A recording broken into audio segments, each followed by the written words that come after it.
Hey everybody, this is herculespetix, founder, curator, docent, and gift shop employee of the herculespetix Academy of Comic Book Studies. Today we're going to be looking at Jonny Double number 1 through 4 of Vertigo Comics miniseries from 1998.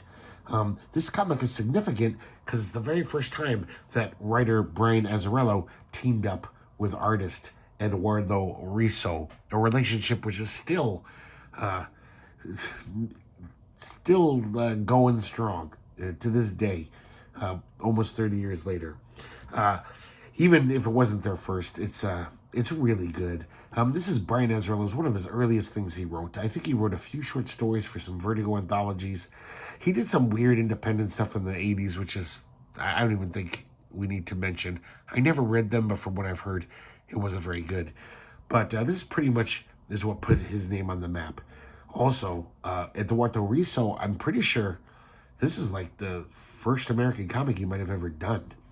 And pretty soon after this came out, people liked what they saw. And, you know, he was on his way to being a huge star, which he deserves to be.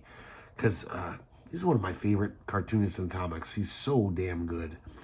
The covers are by Mark Chiarello, the great graphic designer. I mean, he's a great comic book artist when he gets around to it.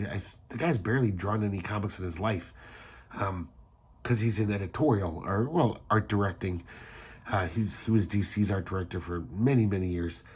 And so he found the time to do these covers. As you can see, they're very designy, you know. They almost look like cool movie posters or something. So let's get started. Jonny Double was a character in the 60s, a DC character. His whole shtick was that he was like a private eye, but he was also kind of hip to the jive. Almost like Johnny Staccato, or you know, those 60s private dicks who were a little up, they were up to the minute, you know, like they were of their time, saying cool lingo and stuff, semi-beatnik, diction and stuff. So Jonny Double's like that. I don't think anyone even used Jonny Double in DC for like, I don't know, 25 years, 30 years since he last appeared. I could be wrong about that, but he was pretty much a forgotten character. I do want to point out, this is an amazing logo. Whoever designed this, really good stuff. And I love these Mark Chiarello covers. His colors are so good.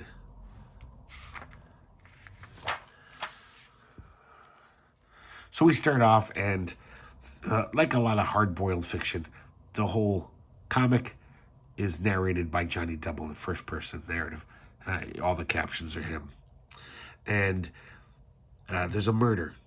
This old geezer, this kind of bum, it looks like somebody bashed his head in with a brick. Now, the name of the story is Two Finger Discount. That's the name of the whole series. Really nice colors by Grant Goliash. I'm probably pronouncing that wrong. Goliash. It really works well with Risso's art. God, just right off the bat, guys, look at just how good Risso was. I mean, he was drawing Italian comics for years. And I went to Italy once, and I picked up some comics off the stands. And I couldn't believe the high level of art they had. There were so many artists just this good in just this like random anthology comic. So I guess you have to be pretty damn good to excel in that market. But Azzarello always has a few things in his comics which I read him twice, maybe 3 times, and I still don't understand. So there's this little incident here where he's talking to someone, some bystander. He says, yeah, it looks like a junkie killed this guy for his money. Or at least it looks like the kind of thing a junkie would do. So this woman says, so a junkie killed the bum for his money? And he says, no, I did. Still, I read this twice. I have no idea what he's talking about there. I don't understand. So now he barges in. A cop tries to stop him. It turns out he knows the detective, the main detective, Brannigan. So he's like, yeah, let him through. So these guys are old colleagues, you know, they've known each other forever. Johnny tells him his theory about the junkie business. And I like this little sequence where they're talking. No panel splits, but it's just time, dissolving, moving forward. It's I like when they use that technique in comics.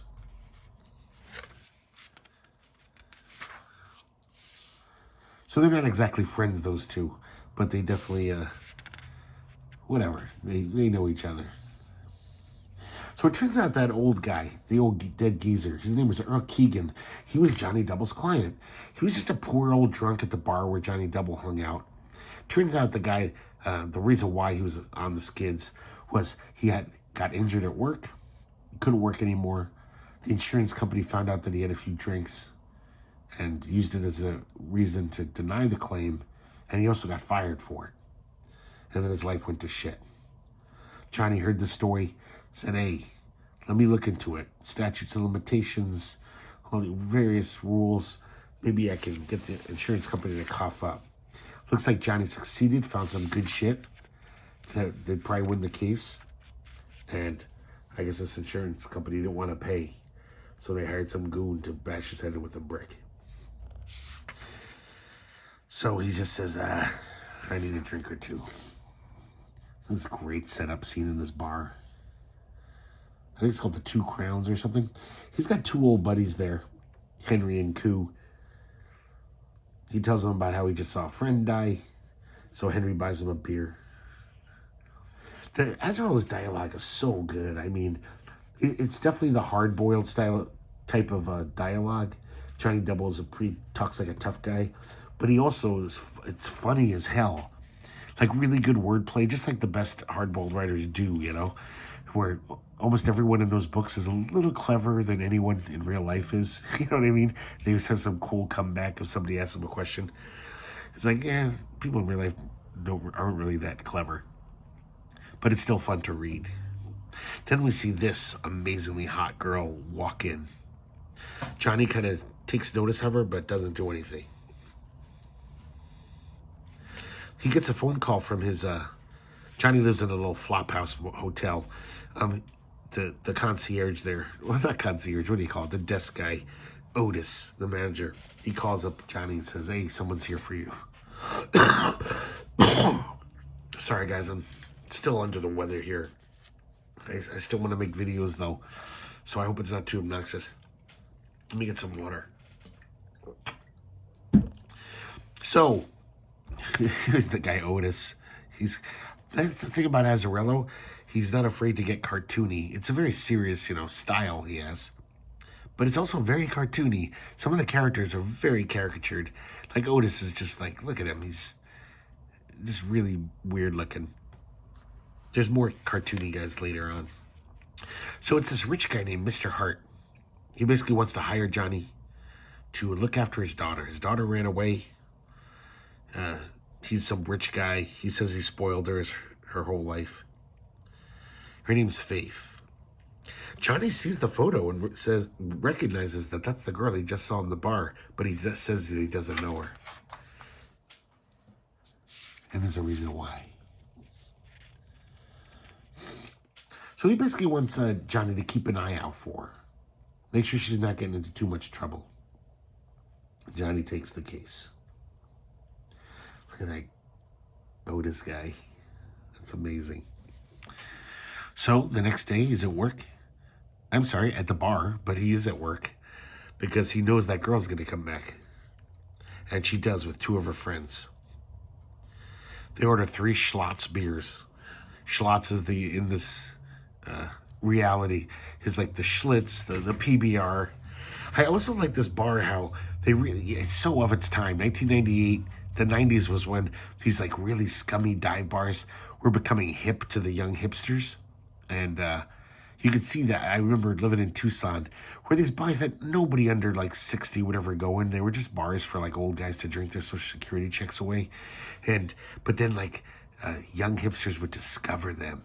And that was where they wanted to hang out. And they'd drink PBRs for $1, So that he totally captures that time where all these pretty young people are hanging out at this real scummy place.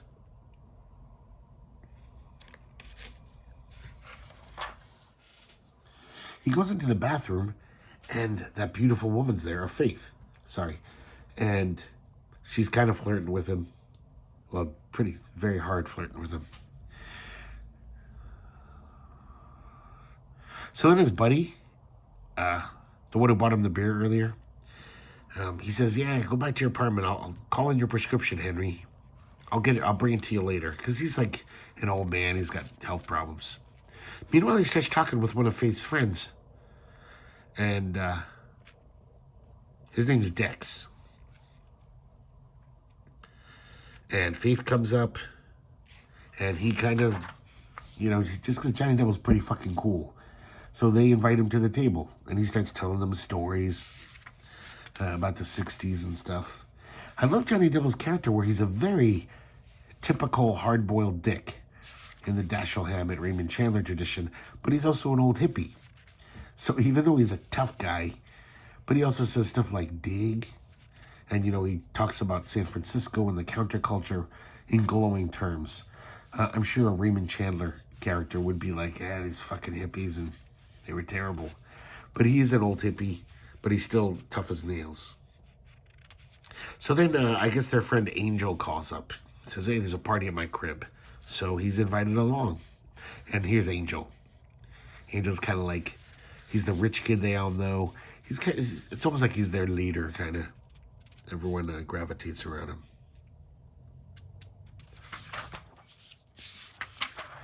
So, and then Johnny tells them a story. How it was back in 68. And we see young Jonny Double. And, Jonny Double used to be a cop. That's how he knows Brannigan. But this is part of the reason why he left. Because, just Vietnam, cops basically being forced to bash in people's heads in the street, demonstrators. So he quit. But this is, I can't remember if this is before or after, I think this is when he's just a teen, actually. One day he's at the pool hall. This guy that everyone calls, I think they call him the Wave, because he's got this goofy haircut. Let me double check on that. It doesn't matter. Something like the Wave. And then the Wave runs into the place, throws a bag of drugs into the corner pocket, because the cops are right on his tail. Now, Johnny's telling this story to illustrate a point. Nobody squeals on the Wave. And I like how this is so interesting. Like, this is way past the just say no 80s era, right? When it pretty much became de rigueur to just be like, yes, drug dealers, evil, deserve to die. I knew drug dealers when I was in college. They were just my friends who sold drugs. I mean, they didn't sell crazy shit, but yeah, you could buy drugs from them. And they weren't evil or anything. So Johnny kind of takes that stance. He says, and this is also give you an example of the way he talks, kind of hard-boiled. So's they shake down everyone in the joint, all for some pusher trying to make a buck. Figures, that was hard time back then. The Wave knew it too. It pissed me off. I mean, he wasn't hurting nobody. Plus, he had the best shit in town, dig? I guess I took it personally. Like my rights to my happiness were being fucked with. So I fucked right back. So he sasses the cops, and one of them grabs him, shoves his face into the pool table. The other cop takes a pool cue and starts bashing his face in with balls, cue balls. Just keeps hitting him in the face. And I guess it would hurt pretty bad, huh? Because look at him, looks like he's gotten the shit kicked out of him. But he never opens his mouth. So all these youngsters are all like, oh, this guy's pretty fucking cool. And then they tell him their plan. In fact, they want his help. So they have got this elaborate scheme where, I don't know, Faith and Angel have figured out that the real name of Al Capone was Al Brown. Now, supposedly, when Al Capone was in prison, he had all this money to pay off the guards and whatever. And nobody ever knew what happened to that money. So Angel's like a computer wizard. He found a bank that actually had an account for Al Brown. Hasn't been touched since 1939. But due to the interest, there should be like, I don't know, $700,000 in there. Or, I don't know, $70,000. So they want to take it. They figure it's a victimless crime. Al Capone's dead. Johnny kind of gets mad at him. He's like, are you fucking kidding me, guys? This is the stupidest thing I've ever heard of. It's robbing a bank. You could all end up in jail. And they're like, eh. And Johnny will have no part of it. Even though he tells him, listen, I'm not going to rat on you. I still think you're making a mistake. So he goes to the Two Crowns, his local bar. And the bartender says, hey, no more drinks until you pay off your tab. So he's like, fuck you. So he leaves, and when he goes outside, Mr. Hart's waiting for him. Basically asking how his daughter is. And he kind of gives Johnny shit about the way he lives. Because he's a real rich guy, you know. He's like, how can you live like this? You live like some derelict.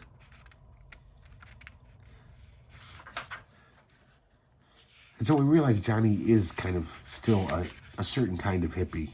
He doesn't really give a shit about money, you know. So he makes it back to his apartment, and that poor guy Henry, I guess he died on the shitter, just like Elvis. Because Johnny forgot to bring those pills. It's kind of weird that he looks a little sad, but then that's the last you ever hear about Henry, really. He gets to his apartment, and Faith is waiting for him in his apartment. She's got beers. And this shows the generation gap here. He says, well, if it isn't little Ma Barker. And she says, what, you think I'm fat? And Jonny Double says, what? And she says, wasn't Ma Barker that hippie chick that choked on a ham sandwich? She thinks it's Mama Cass. Almost every panel is like fun dialogue like that. Smart, funny dialogue. So she says, come on, let's smoke the peace pipe. Sorry we made piss you off with our little plan there. Johnny still doesn't like it. So, listen to the saucy dialogue here. Johnny says, Angel doesn't seem your type. Who are you, my father? If you were my daughter, I'd... What would you do, Daddy? And then she gets on his lap and they start canoodling. I was just like, ooh, that's some steamy shit for DC comic. And they obviously make love. He says, I was in all right, up to my neck. I had my heart on my sleeve and a burning heart on for this girl. Meanwhile, we see a shadowy figure under his window. And some guy just says, hey, can I get some change? And this guy pummels this guy. Maybe even kills him. Just a weird little way to end the issue. Okay, Jonny Double number 2. This one's a very stylized Mark Chiarello cover.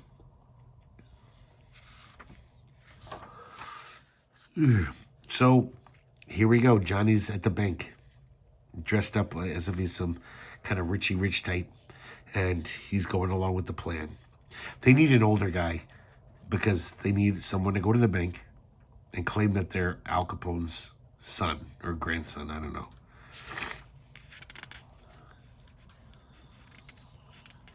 So as he leaves the bank, it's so much money that there's 2 security guards, bank guards, actually walking him to his car. Now we flash back a few minutes. He's having the meeting with the bank manager. He's like, oh, this is very unorthodox. It's very rare somebody takes out this much amount of money. Are you sure we can't keep you with our bank? He's like, nah, I'm moving out of state. Yeah, just give me the money. Turns out it's $7 million. Way more than they thought. So something's screwy here. Also, the bank manager implies that, you know, he knows about this whole, like it's a mob account. And, you know, he's been working with this account for years.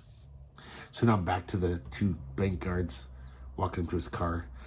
In this limousine are the 2 of those young kids dressed up as limo drivers. And they kind of panic. They're like, why are those guards here? Did he squeal on us? One of them is about to pull a gun. I think that's Angel. He thinks it's all, the jig is up. But luckily, he realizes that they haven't busted Johnny. Of course, Johnny's pretty pissed off. He grabs the gun out of his back, out of his belt. And he says, so now back at the crib, Angel's crib, they're all like, all right, $7 million. This is better than we thought. Johnny, of course, is like, you guys, what the fuck are you thinking? This obviously is the wrong account.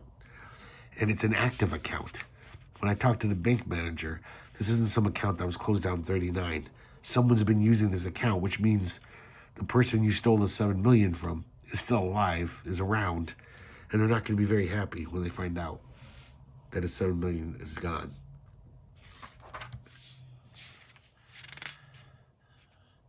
I could just look at Azzarello art all day. So like simple and cartoony and on one hand. But man, every almost like camera angle he does, he's a really good storyteller. So Johnny wants to get to the bottom of it. He doesn't know what the hell's going on. Maybe Al Capone's still alive. And he doesn't know. But he tells Angel to get on it with his computer hacking skills. So now we're back at the Two Crowns. The kids are kind of sitting off by themselves, and Johnny's talking to his buddy.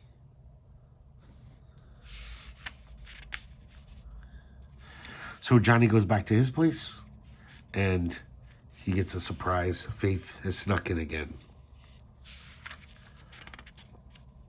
And once again, they get down to some loving.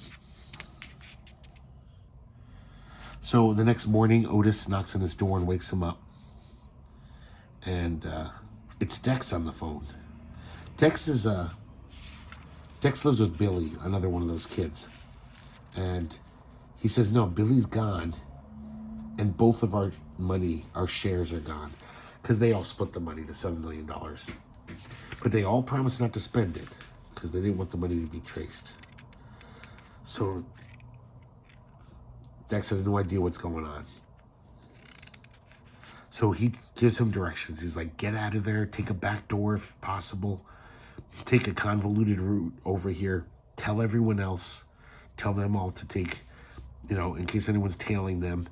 So eventually they all show up at Johnny's place. He's got a police scanner.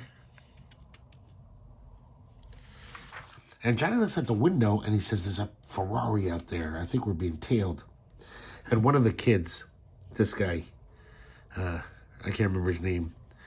He looks like he's 13. Ricky's like, oh, it's mine. And of course, everyone's all like, you fucking moron. You weren't supposed to spend a lot of money. Just like in Goodfellas. And then right then, Johnny hears a police report about a floater at the river. This takes place in San Francisco, by the way. So, sorry, not the river, the bay.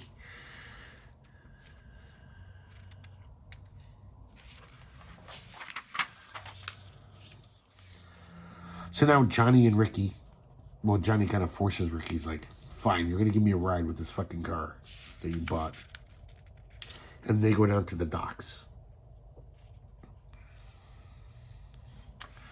For some reason, he needs to see what's up with this floater.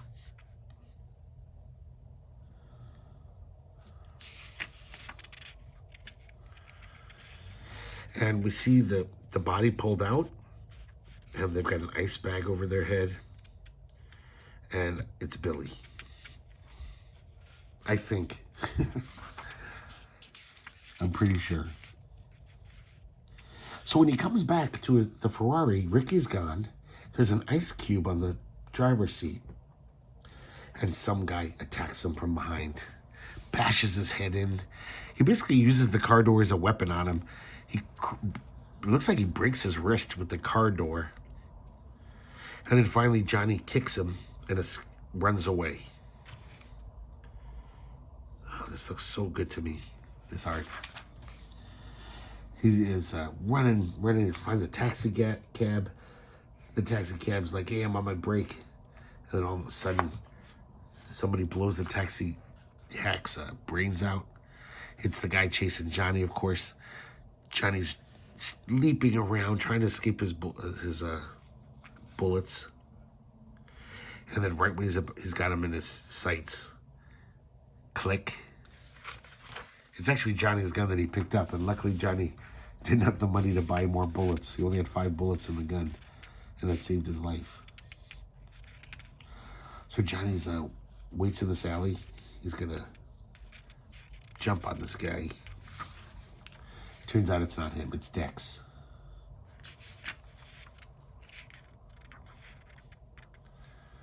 So he's like, you were supposed to stay with Faith. She's all alone. So he, in a panic, he runs to find Faith. Even though he's only known her a few days, he says, I was more scared of living without her than of dying. And then Mr. Hart pulls up again. And he says, I have some information about Faith I think you should know. And then right then, Otis yells down to Johnny. He says, hey, you got a package waiting for you. And so there's a delivery guy. Some of this cartoony stuff looks like Kyle Baker to me. So inside this package, this envelope, are pictures of him making out with Faith. And it says, touch her again and you're a dead man. So he's Mr. Hart has another private dick on the case who watches the Watchmen. And then there's another package left at the desk for him as a paper bag. And inside are 3 severed hands and a gun. Quite the cliffhanger. Number 3, really nice cover by Chiarello there. Very striking image. He's in a public restroom and behind him there's a human hand in the toilet. So here's part 3.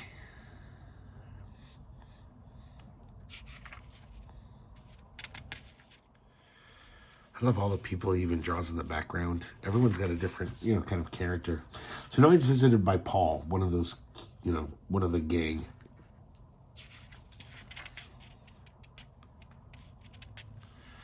And they talk about all the shit going down.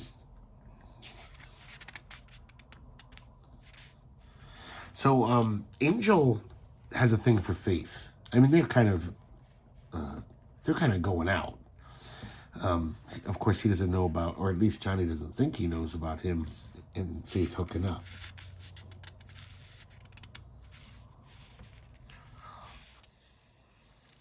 So now Jonny Double calls up Brannigan and he says, we need to talk. And so he wants Johnny to come down to the station. Johnny doesn't want to. So Brannigan says, listen, I'm going to get a drink after work at this bar. Meet me there. He goes there and it's a gay bar. And I guess Brannigan's gay. It's very subtle. But there's little clues here and there. This scene is really interesting because, it's interesting because Brannigan and him compare notes. And Johnny wants to find out about the body they fished out of the bay, Billy. He also, has these 3 severed hands, and Brannigan fills them in. They've been finding these bodies without hands.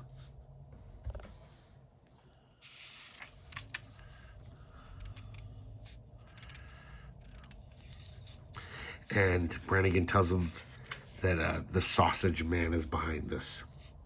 Vic Dalanozo, old-time wise guy. So he's got a hitman named Tommy Shiver who does the hand chopping, actually. Tommy Shiver is the butcher. This is also very interesting here. This whole scene, I almost forgot to point this out. In the background, we see this other story. We see this young, good-looking gay guy and this older, I assume, rich guy. Not very good-looking. I guess he'd be a troll in that culture. And we see the young one throw his drink at this guy. Because I think I missed something. Oh, yeah. You're there in the foreground. The young guy says, that's you in the picture with making out with this guy. And he's crying. He throws a drink at him. And then we see the young guy run out in a huff, and the old guy is like, come back, come back. All with no dialogue. The young guy slaps the old guy.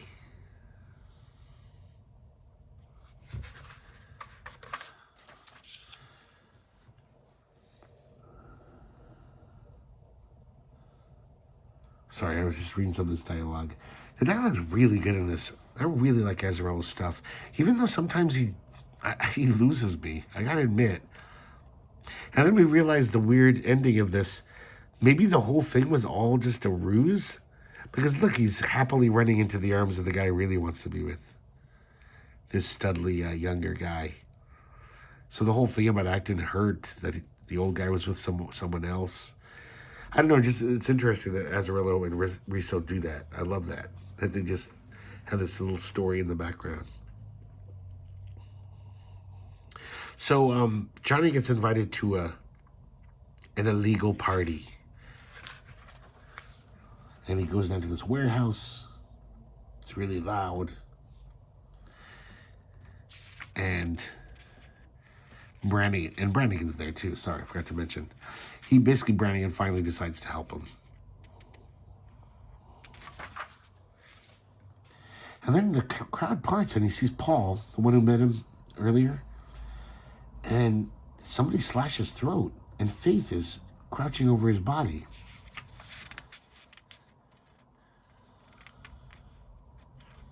So he chases her. He runs into Dex.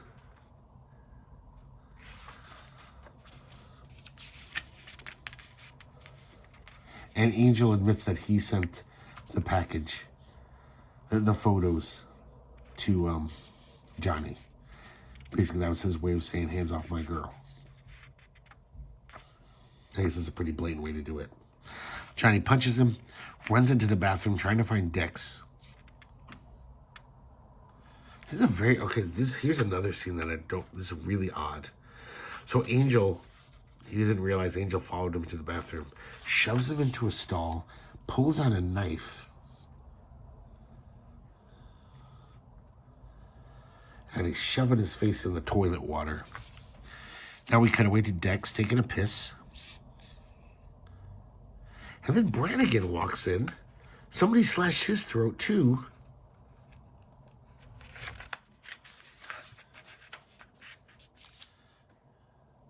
But here's the part I really don't get. So the bathroom door stall opens. Jonny walks out holding one severed hand of Angel. Both of his hands have been chopped off. I still don't understand the scene at all. He was in the bathroom stall with him. I guess he had his head in the toilet. But it's just very weird. Yeah, maybe he passed out. That's what it must have been. But just that nobody saw anyone go into the stall or anything. It's a very weird scene. He comes out and he comes up to Brannigan. And now Brannigan pulls his gun on Jonny Double. I guess I don't understand this either. I know he's got Angel's hand in his hand. But, so I guess Brannigan thought Jonny Double was behind all this? It just doesn't seem likely. They've known each other for decades. And the last thing that Brannigan says is, shiver. So, they have Tommy Shivers running through the club, slashing people's throats. Here's a really cool cover by Mark Chiarello to wrap up the series. So we're at Dex's place. Actually, I think it's Angel's place, and Dex is rifling through his papers. And Faith is there too. She finds the money, his share. They pack it up in a suitcase and they're going to check out. But then Jonny shows up and pulls a gun on him. Dex is all like, you killed Angel. I saw you come out of that bathroom stall. And he says, I didn't. You saw me caught in the middle of some deep shit, which makes me a fly, not the dog. It's like, what do you have a gun for? He's like, I just want you to listen. So he says, listen, we got plenty of money. We'll split it 3 ways. That's what Dex says. Johnny says, I got a better idea. Let's turn it into the cops. And they're like, are you fucking crazy? They'll throw us in jail. No way. So Faith takes her third and says, I'm out of here. So Dex and Johnny are heading to the Greyhound station. Dex wants to get out of there too. Johnny says he's going to get out of there. He buys a ticket even. But then after Dex leaves on his bus, he gives it to some street person. Look at this crazy, it's very Sin City, the way these cars leap over hills. I definitely think, have a feeling that Eduardo Risso was a fan of Frank Miller's Sin City. I see little hints here and there. Definitely the way he draws women. I see a lot of Frank Miller in their faces and their bodies. Once again, he gets back to his place. Otis says, your rich pal was looking for you. But it's not. It's Faith.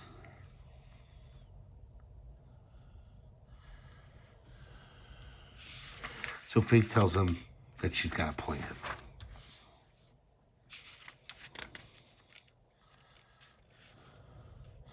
She basically says that my father's loaded.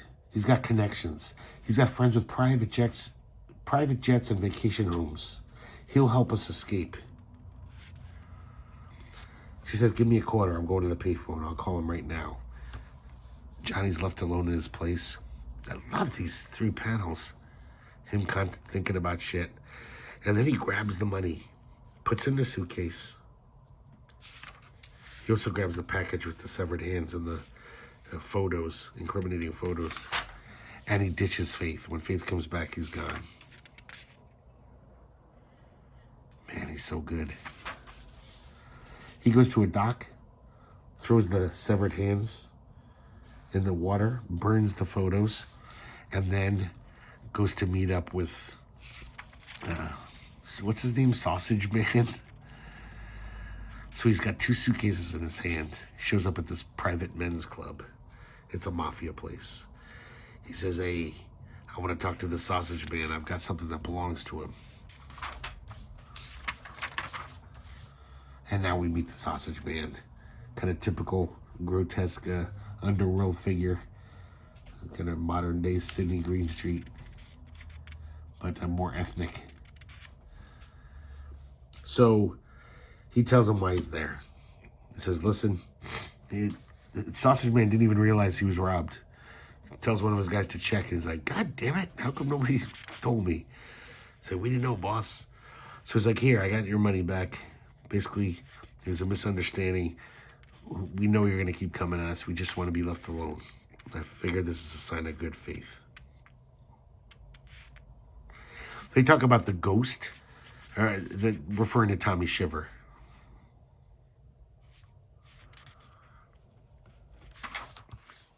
And Tommy Shiver comes in the room, and it's Mr. Hart. You probably figured that out already. So, Faith's father. So I'm pretty sure he's not really her father now. They're both kind of shocked to see each other.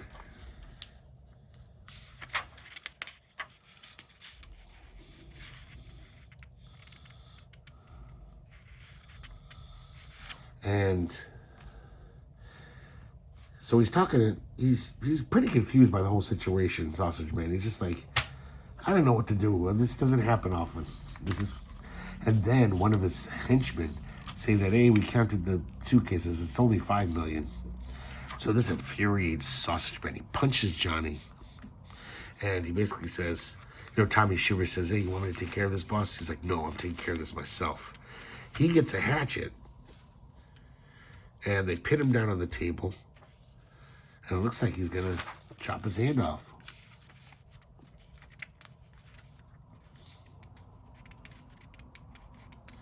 And Johnny talks his way out of it. He says, listen, this girl, I love her. She's back at the hotel. I think she snuck the $2 million out when I wasn't looking. Let me go back and get it for you. So he agrees.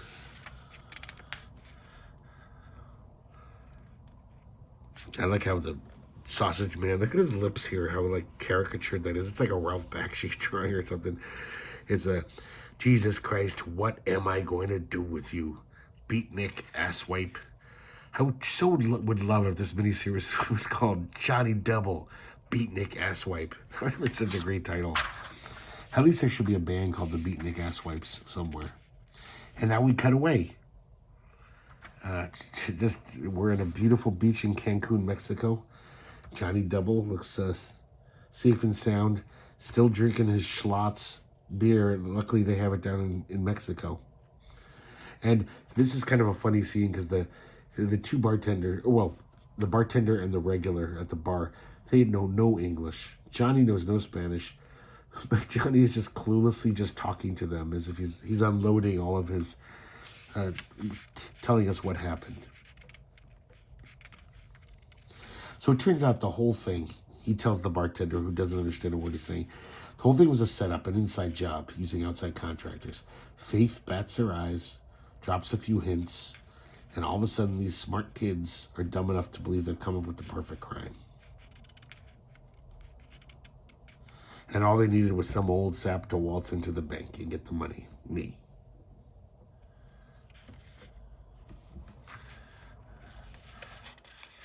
I don't know a lot of Spanish, but I can tell basically these guys are just saying, who the fuck is this guy? Is he fucking crazy? It's like, I don't know. When I got on my shift, he was already here from the morning. And they're just kind of humoring him. So he realizes that, Angel sent those photos with the threat on it. Touch her again and you're dead.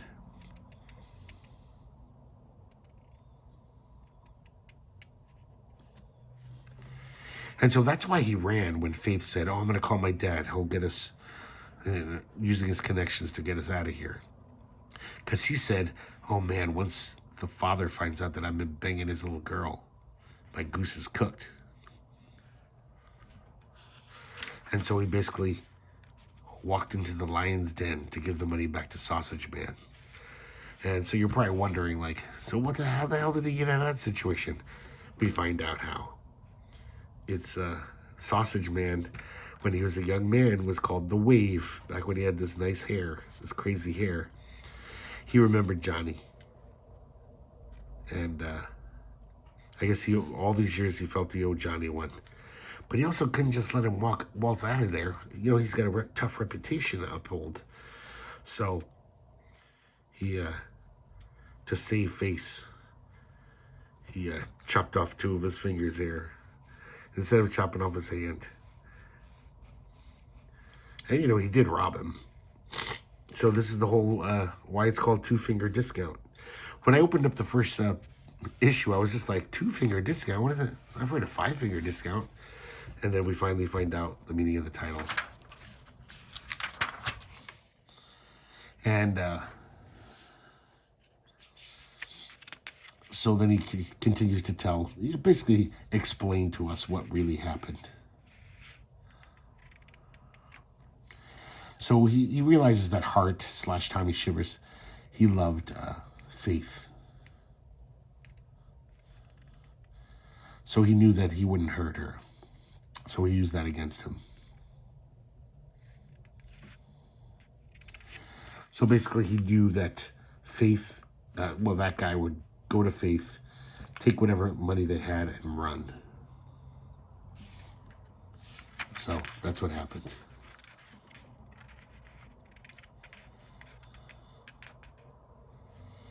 So Johnny came down to Mexico with he only got $22,000, but for Johnny that's a lot of money. And then apparently, oh yeah, I'm sorry, the dough, the $22,000 showed up in the mail. He wasn't expecting to get it.